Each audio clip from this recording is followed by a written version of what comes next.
They told me that they had to move all of their booby traps up Oh my to like gosh. head level because the dog, I don't know if he set one off or almost set one off or whatever, but like the cats were smarter than that. The dog was like, didn't see him, couldn't tell, was just blundering into them. That was a really deep, profound thing to be saying, especially when the position we're in is getting bombarded by Russian rockets.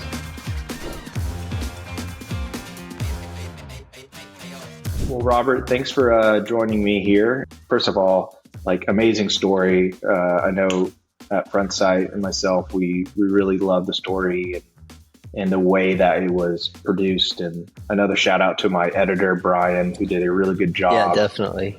You know, of putting that together, taking photos and turning it into a video is not like, that's not the most common way anymore, you know?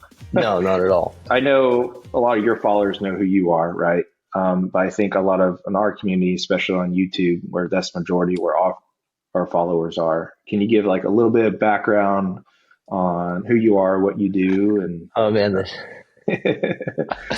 the shortest version possible. So my name's Robert Spangle. I spend quite a lot of my time of the last 6 or maybe 7 years working as a conflict journalist. I started off doing just photo reportage, and now I do writing and photos. Before that, and to this day, I also work as I guess like fashion photographer, fashion journalist. I do a lot of stuff in the fashion realm. I have my own brand that I designed for, which is Observer Collection. And before all of that, and kind of full circle, I was a Force Reconnaissance Marine, active in Afghanistan, South America, North Africa, from was 2007 through 2011. And yeah, that's me in a nutshell, man. Yeah, and if you're lucky enough, you can get like his photography book that I have behind me, Afghan Style. And there's plenty of things that I want from Robert's clothing line. It just I would have to hide it from my wife of dropping some, but I'm slowly getting your collection here. Discreet billing, sir. Discreet billing. But like you said, and I think this is, you and I know this is interesting to other journalists, but we've also both, I think, made the argument for several years now that this is interesting to not the general public, but like a specific public that is interested in conflicts and interested in the mechanics of journalism and wants to have a deeper technical and like cultural understanding of the areas and environments and conflicts that we're reporting on. I think a lot of what we talked about in reporting for Front Sight is like turning things into a 360-degree reporting environment, information environment. And that has meant, and we've done a little bit of this, I think we're going to do this more with like after actions and stuff like that, but talking about how stories come together, the challenges of putting stories together, the restrictions and kind of new discoveries of like when you're putting together a story, right? And I think we're in a good environment for that because people have so many mediums that they can kind of like consume news in. So 24 hours in the front, that was a little bit longer than, I think it was like a little bit longer than a day. It was like 26 or 27 hours on a direct frontline position. You and I know that like the word frontline gets thrown around all the time, and depending on who you talk to, that could be 248 meters from Russians, or that could be 20 miles from Russians. But getting a story together and actually getting to spend like 26, 27 hours on the direct front line, that took like a month of work. What I really, and part of the reason why you called it a fight in all directions, is you're battling other elements, your mind, the cold, a lot of factors. And that's really what I came away with it. It's just like the photos just look like, man, this is a cold place. It's just, I can't imagine being on that front, being in darkness for that long, which is another psychological thing that I'm sure even messed with you, I'm sure.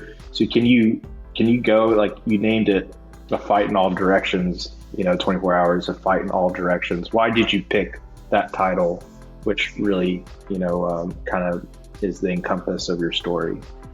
The thing I've always wanted to do with every story that I've done, and I feel like I've done the best with this recent story, is just illustrating what the existence of the guys on the front line, like what the existence of frontline infantry really means in this war.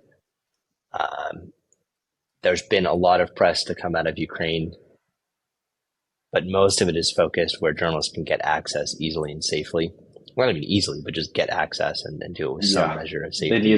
They need a story, and they have to have like 5 hours to get it to whoever their editor is. And and it's, you and I both know, it's incredibly, it's a tough job, and you really have to apply yourself and be lucky to get anything. But getting out there and spending time with these guys, what I really came to realize is like the front line is not this place where you're staring and in one cardinal direction are the Russians.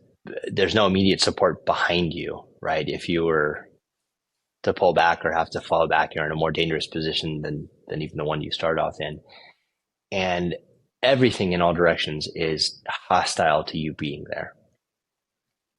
And these frontline positions really just feel like these tiny islands in a rising tide.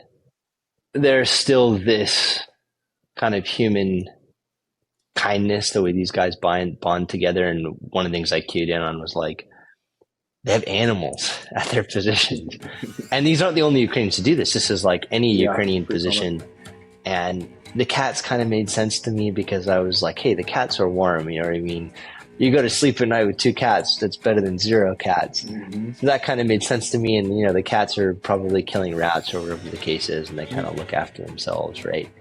But the thing that really got me, where I was like almost against like logic, is this dog that they had.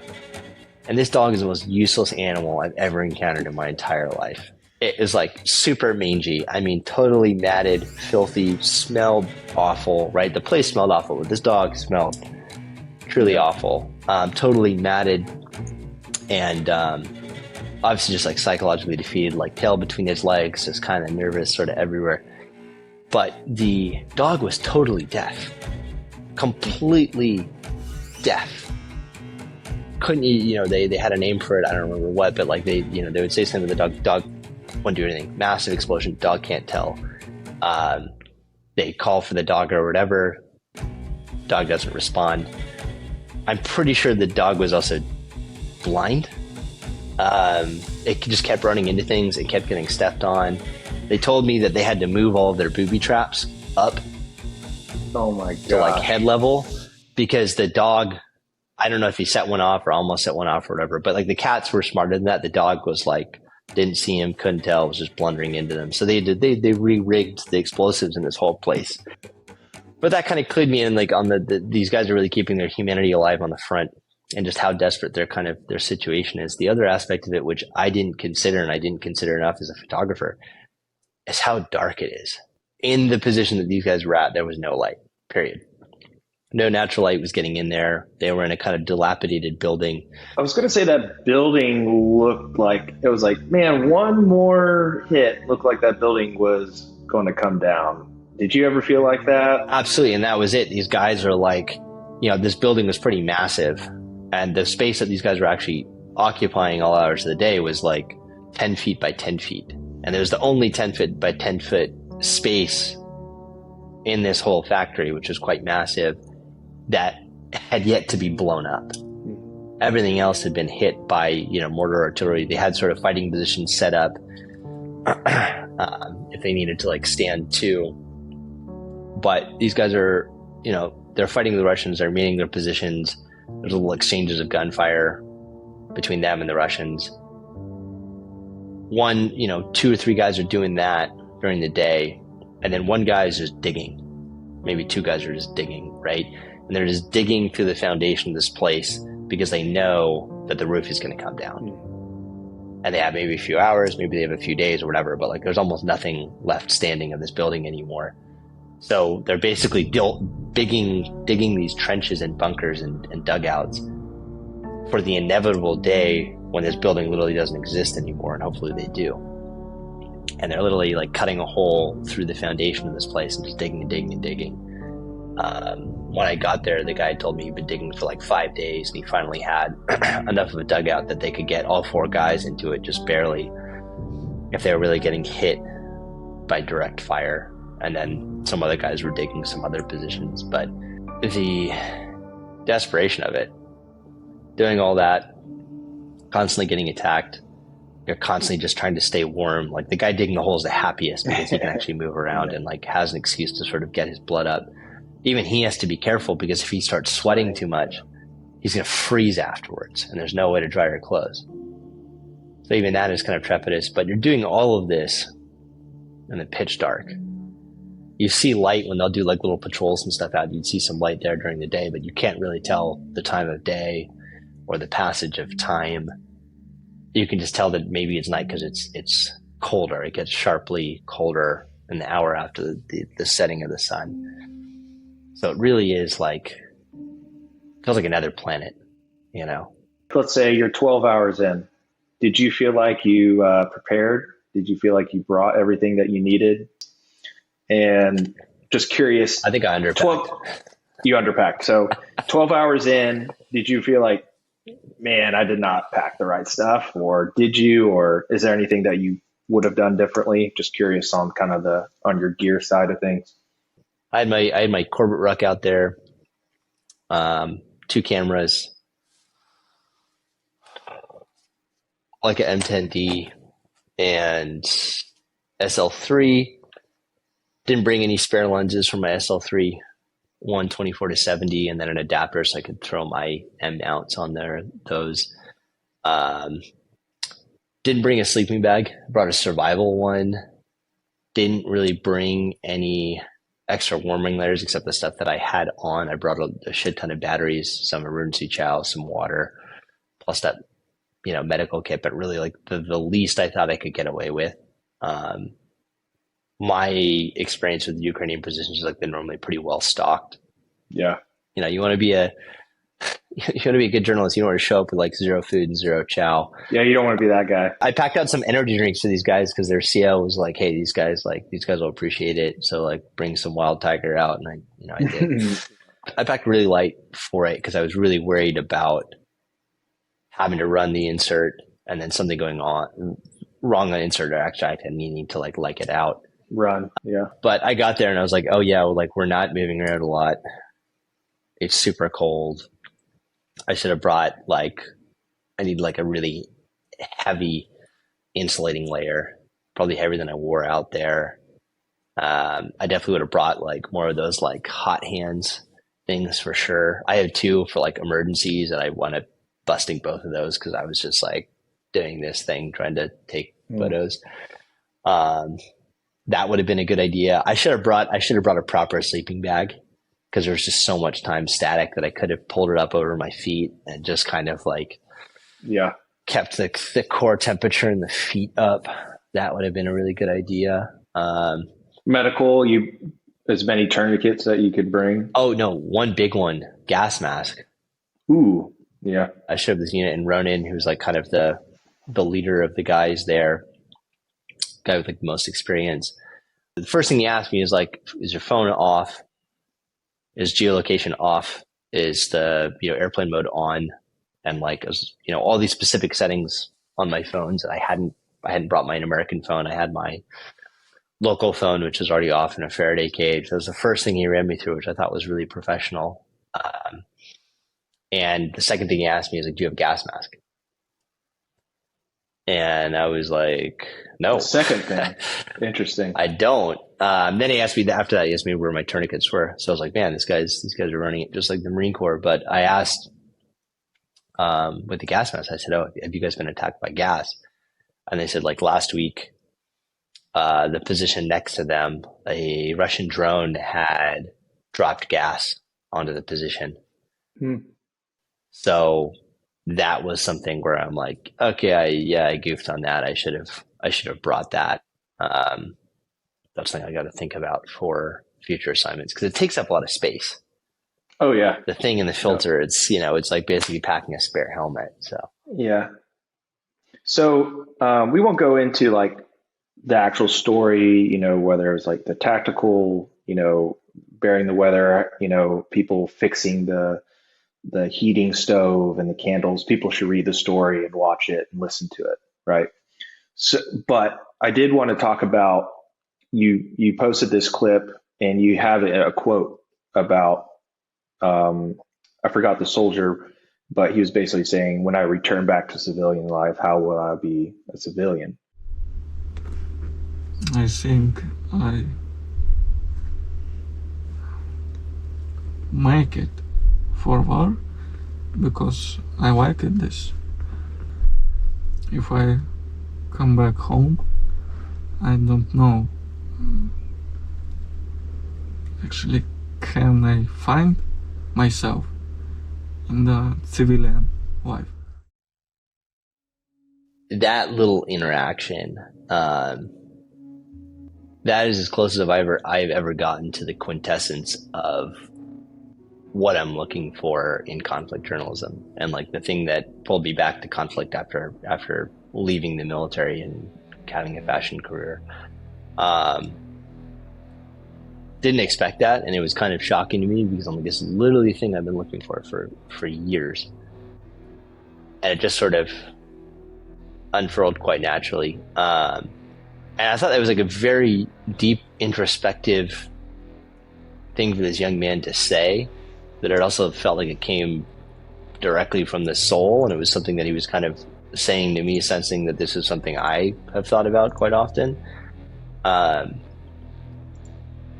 But there was something very sentimental and very vulnerable and very intellectual about this statement, which is like, this guy is, he's sort of found himself in a purposeful way, in a spiritual way, in this war. And that's given him some pride, but he's now worrying. He's like, am I crazy? What's going to happen when the war's over? Like, what will society do with me? What will I do with society? How am I ever going to, what about the people who excel at this? How will we find peace? Like, that was a really deep, profound thing to be saying, especially when the position we're in is getting bombarded by Russian rockets. Yeah. And then the format you decided, photos, article, podcast, and then YouTube.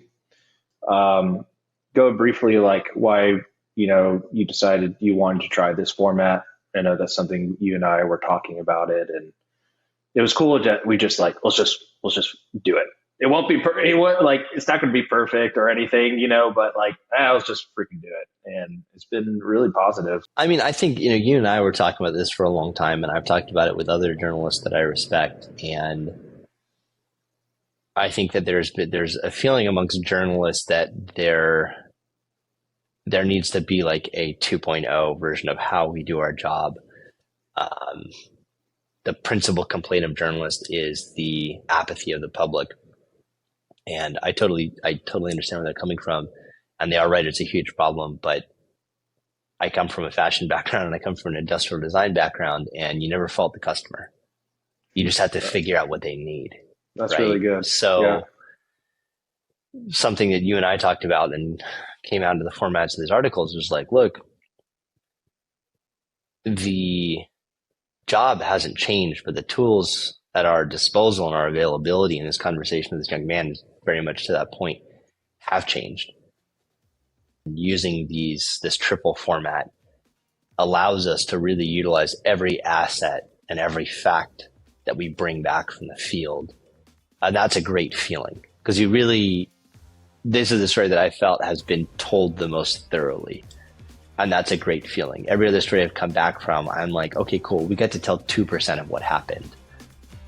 And I hope that's the most meaningful 2%. And I hope that's the part that conveys the most meaning and does the most justice to the subjects. But you leave so much good, authentic, relevant facts on the cutting room floor. And with this triple format, it's like everything that's good and relevant is out there.